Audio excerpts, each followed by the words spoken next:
పవిత్రమైన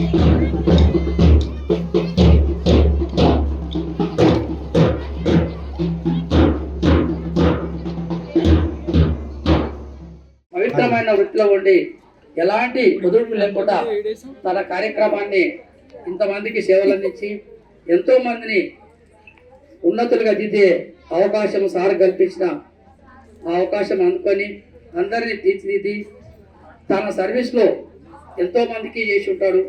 ఎంతో మంది శిష్యులు బయట ఉండి ఉంటారు. మరి వాళ్ళు కూడా ఈ విధంగానే ఈ సార్ యొక్క సేవలు అందుకొని వృద్ధి చెంది వాళ్ళు కూడా ఈ సార్ను కీర్తించుకుంటూ మా సార్ పలానా సారు నేను చెప్పిన మార్గంలో నడిచి మేము ఇంత వారం అయినామని చెప్పేసి వాళ్ళు కూడా గౌరవంగా చెప్పుకునే అవకాశం ఒక ఉపాధ్యాయుని ద్వారా వస్తుంది, వేరే ఉద్యోగం ద్వారా రాదు.